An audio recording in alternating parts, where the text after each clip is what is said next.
here's another little fascinating tidbit, and I don't think I've actually shared this, at least in a public forum, maybe to people close to me. So you're getting something out of me that I haven't really shared, but there have been instances where in front of a couple of thousand people, I froze. And I had this notion that I wanted to become an actor. I started as a door knocker. And it's a time I remember like it was yesterday, and it was 38 years ago.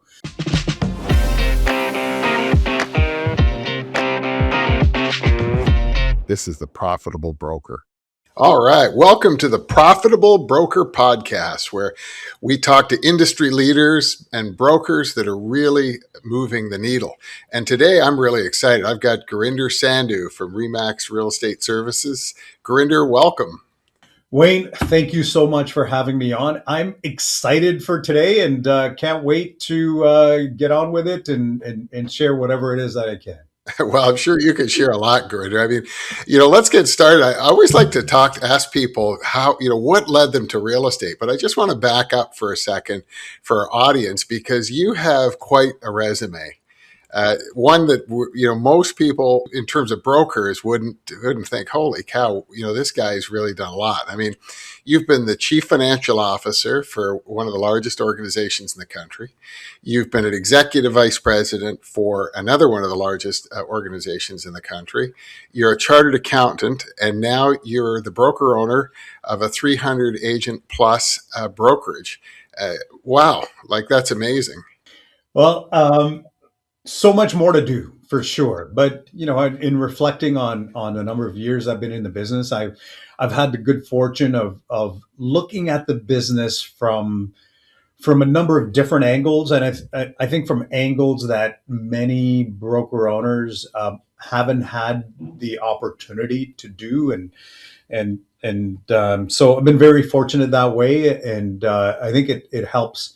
It helps to look at our industry from various kind of vantage points and it's helping me best service our agents that we have now. Like you said, we've got 300 among the highest producing agents in the industry, and really proud of that. And I'm fortunate enough to be able to service them in the way that I can because of my experiences. So. Well, let's unpack that a bit, Gurinder. I've known you for a long time, but I don't know the answer to this question. I'm interested to learn too. What led you to the real estate industry? I mean, you could have landed anywhere with your skill set. How did you pick real estate? So, it's actually quite funny. In high school, and you and I are from the same vintage, and in Ontario, Canada, at that time, we had grade 13. Now it's or I don't know when it changed. It went back to grade 12, but grade 13 I ended up accelerating because I just wanted to get on with life, and so I did some extra courses throughout the year, and I finished a semester early. And well, actually, in hindsight, it was probably because I wanted to party back then. But I finished a semester early, which meant I finished in December and university wasn't starting until September. So 9 months. And I'm like, party time. And my dad was a broker owner at the time. And he had some other plans. Literally, like the first week of January, I wake up in my room and there's this registration form that's already been completed. And it's registration for the real estate school, which was at that time, I think it was Seneca College or whatever it was. And so then I'm like, oh my gosh, I just accelerated my study so I can have some free time before and then I thought about doing the CA program, undergrad and CA, whatever. But I ended up starting to do more studying, and it was the best decision that I was going to say that I ever made, but that was made for me. So we've got Mr. Sandhu Senior to thank for this. That's right. Yeah. Well, obviously, Gurinder, he's a wise man. He knew what was right for you. That's amazing. And so you got right out of university and got right into leadership. I mean, you really tore it up with the real estate industry. Yeah. You know what? It was a great time in my life, just hyper accelerated learning literally at the street level. What I mean by that is, so we used to have 5 courses in university. Each were 3 hours long, and it, and I look back on it. I don't remember doing a lot more extra work other than maybe during exam time. And in exam time, there were no classes, and so I had literally 15 hours that I was in class, and the rest of the time, because once I got into real estate, I was just so fascinated by it.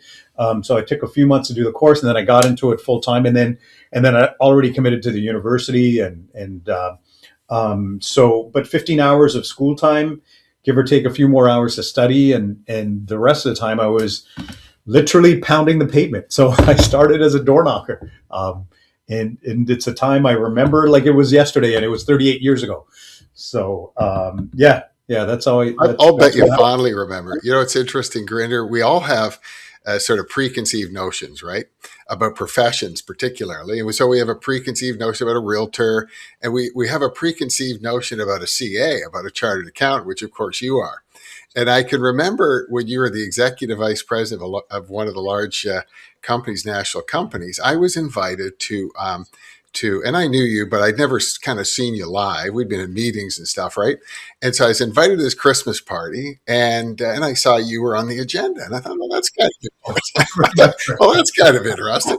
So all of a sudden, you get up and you've got the crowd on their feet, and I'm thinking, holy cow, man, this guy can speak. Like you Yeah. were so awesome. Like, where did you pick that art up? Like you could get a crowd going. Like, When here's another little fascinating tidbit, and I don't think I've actually shared this, at least in a public forum, maybe to people close to me. So you're getting something out of me that I haven't really shared. But when I was young, I like in primary school, like grade 3, 4, 5.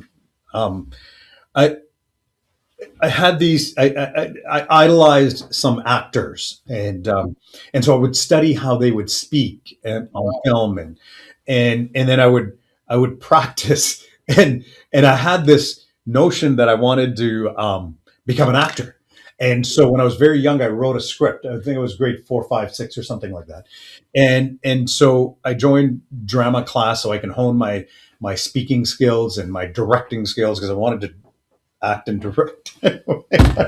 So fast forward, I actually during that up until university, I even got one of our like professional cameramen to buy into it, and so we were ready to create this movie, if you will.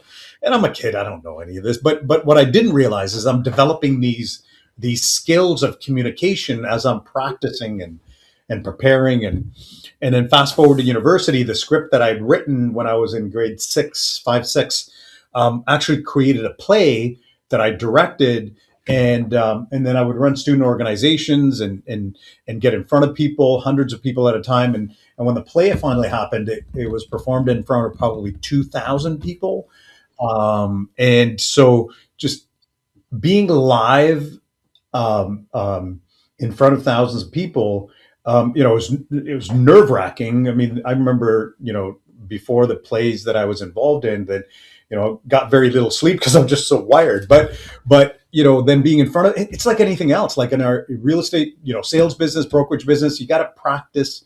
You got to practice, practice, practice, and then when you're tired of practice, practice some more. And so just got in front of live audiences early in my age because I wanted to be an actor. And anyway, that's a great story. And it's one I've never well, heard. very few people have heard it publicly, if any. But doing these plays live, like there was very little chance for error. And even if we made a mistake in the script, we just kept going, and nobody knew that we made a mistake except us. And so if you let that kind of not get in the way because you've practiced so much, you just keep going, right? And when you and I first met, and I remember even where it was, by then I had done the Kickstart, well, which is the biggest speech I ever had to make, and I think at that year in what we called Kickstart at the brand that I was at, I think we had 5,000 people there.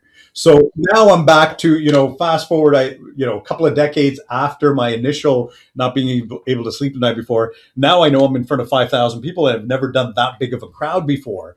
And so, I've just been throughout my career had to be in front of people even after university, and so you learn. I would study great speakers I kind of looked up to. So growing up, Tony Blair comes to mind. Was a great speaker. Obama was, in my mind, probably one of the best speakers in the world of all time. So I would learn their mannerisms and just observe what the world class people were doing and try to emulate some of that. And so, it worked out. I ended up enhancing my ability to communicate in front of large groups of people. And that helps when you're one on one at the agent level right now. And so, That's an amazing story, Grinder. It's no surprise to me why you're so successful. I mean, really, that's incredible. And I really have to say, on behalf of myself and the audience, we're glad you picked real estate brokerage instead of acting, because it really sounds like you could have been an actor I as would have well. been a terrible actor, but anyway, but I it don't know definitely. about that. I've seen you on stage. I don't know. Let me ask this. I want to switch to real estate brokerage. And you alluded to something when we first started talking. You said, "Hey, we have the most productive sales force in our area, in the one of the most productive sales forces in the country, I know." And that's something you're really committed to. I mean, I've watched you with people. You're committed to taking people from A to B, to really helping them. And one of the things too, Grinder, I've noticed is you are excellent at explaining to agents value. Right, you're in a highly competitive market, but you can explain value and then you back it up. Tell me, to talk a little bit about that, about how you do that and how important that is for your business. I firmly believe that at our core, everybody has greatness inside of them. And I believe my goal as a broker owner, I'm a coach, I'm a mentor, and just like the mentors that I've had and still have, they tap into what my strengths are and help me strengthen those strengths in the areas that I think I can excel in. And it's no different with agents. We don't hire everybody. After 40 plus years, we're only 300 people. So we're very selective in the people that we bring on, and we bring on people that are committed to excellence, that are coachable, that are committed to learning, that are professional full time, right? So you check off all those boxes, and when we get high quality individuals in front of us like that, we know there's greatness inside of them. And so my business partner, Mike Zaccato, and I, our role is to bring out that greatness and enhance that. And we can only do it. I mean, we've got classroom training as well that Mike and I both do, but as important as any of that is getting together with people, understanding what their goals are, and then distilling those goals down into actionable items, and then most importantly into actionable daily habits. I'm a firm believer that of the 2000 plus year old advice of Aristotle is that we are what we continuously do. And so excellence then is a habit, not a destination. And so Mhm. we're deeply committed to helping our agents put in the right habits, and it's become very successful for us as an organization. And the most gratification that Mike and I get is to see our agents achieve their dreams, achieve all the things that they want out of life and business. And so it's that gratification that really gets us there, the personal gratification we get of helping our associates get to that level that they want to get to, and it really happens on that one-on-one basis. That's amazing. What I see you guys do, Grinder, you and Mike, is that old adage that if you can be successful, if you help enough other people be successful. And I can just tell with your energy, right, the way that you describe it, the way you get into people, that you're so committed to it. It's a blessing to everybody that gets to benefit that from that, I'm sure. Mhm. Yeah, you know what? And we're blessed to have some of the greatest agents in the industry. And I believe that you're happiest in growth mode and when you have a purpose. And our purpose, we've got it plastered on our walls at our offices, is our purpose is to dramatically improve people's lives by helping them achieve their dreams. And so that is kind of our North Star. So every morning, I get up and think to myself, how can I be the best version of myself so I can help our associates get to the highest level that they can possibly get. And so that keeps driving us. And we're fortunate that we've got 300 people that are willing to do the things that are required, because you have to have those willing participants that are willing to do the work, right? The old saying goes, you can bring a horse to water, but the horse has to drink. And so we're very grateful that our agents are willing to drink from that water. So let's just take that for a second, Grinder, and say, hey, you've talked about your North Star. You talked about what you're coaching your agents to do. If you were coaching our audience, if you were coaching the brokers, owners listening today, what would you tell them to focus on in the next 12 months? That's a great question. The objective of, as broker owners, two things we do: we recruit, we retain, right? And so if I was to coach broker owners, my objective would be is allocate time each and every single day, aside from all the other stuff that you have, right? We are what we continuously do. So every day you have to block off time. Typically I do it the first 2 hours of every day is that's exclusively allocated for my calls, outbound calls, to connect with people and have quality conversations with potential recruits. And then I've got a time allocated for coaching, which acts as our retention, and then obviously all the other stuff that you do for retention. But it's really about making sure that the two most important things get done each and every single day. And so the most important thing is that time allocation for having quality conversations with people outside of your organization, and then as much time as you can for quality conversations for people within your organization. And then obviously we've all got other things that we've got to do throughout the day, but it really boils down to time allocation and making sure you do the most important thing first, and then have time allocated for everything else. I love it. Time blocking. And Grinder, you're an extraordinarily disciplined human being. I know that you do that. And it's really, isn't it the same thing we teach our agents to do? Right? Our agents come in and say, oh, I don't have time for business development. Well, you're not going to have much business. And what you're saying is, hey, if you don't have time for recruiting, you're not going to be growing your business.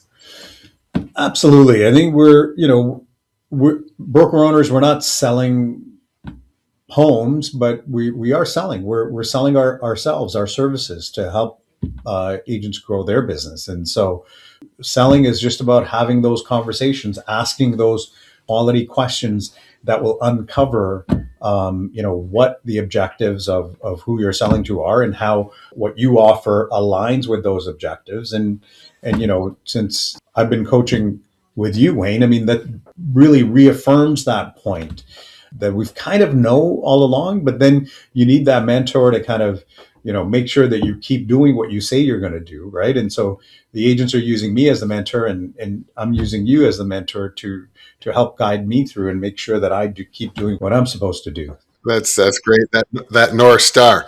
I've got a couple of questions, Grinder. I call the lightning round, just some fast questions to bring our audience up to speed on some of your thoughts.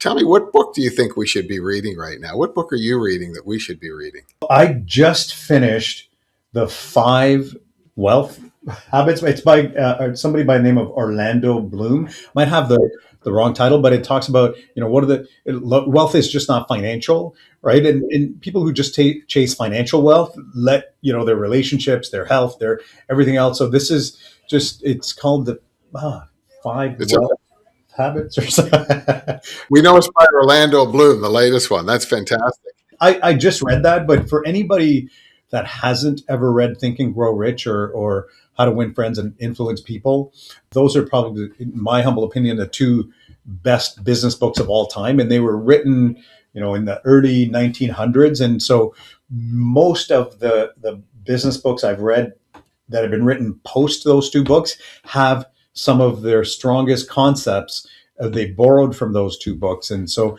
it's always great to see the different spins on it. But I would say the 2 best books of all time are those 2. And not too long ago, and I read a book, and I recommend to a lot of all of our agents, is Exactly What to Say for Real Estate Agents by Orlando by Phil M. Jones.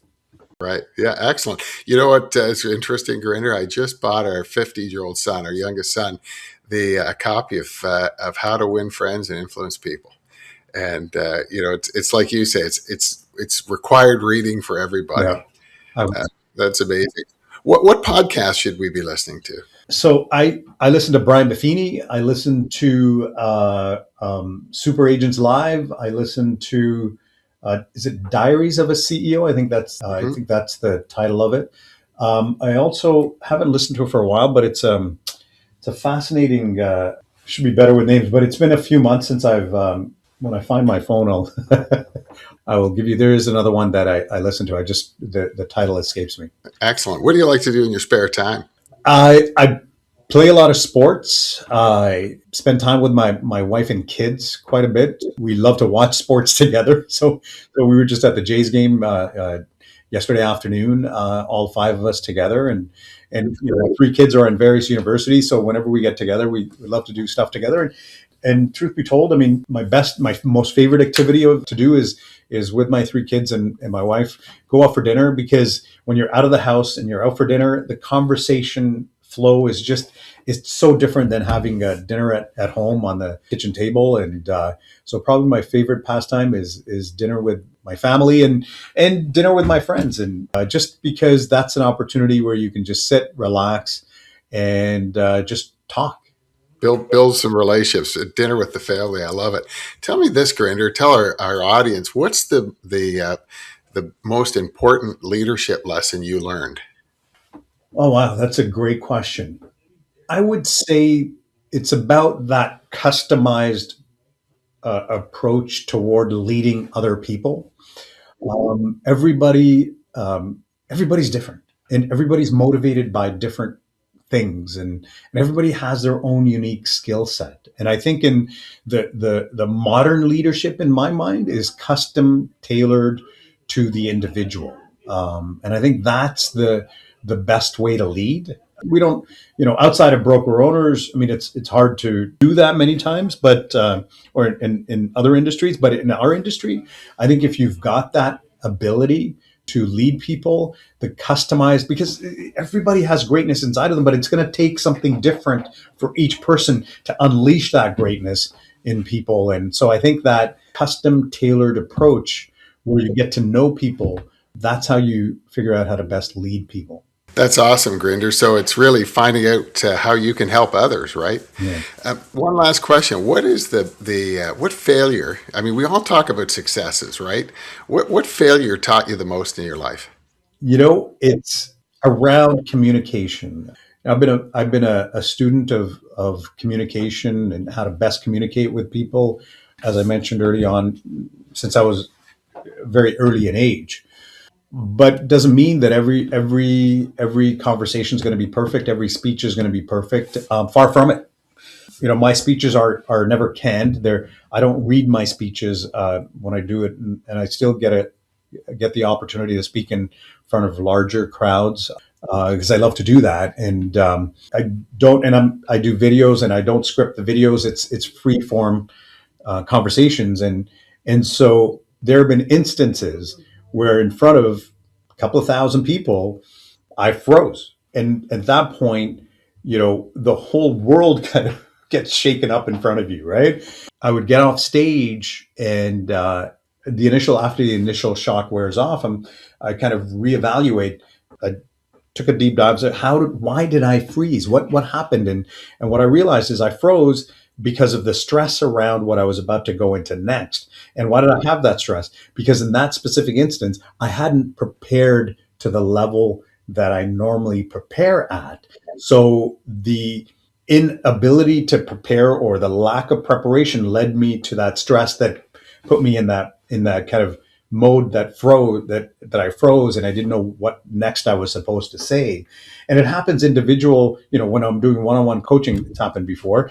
And it always boils down to preparation.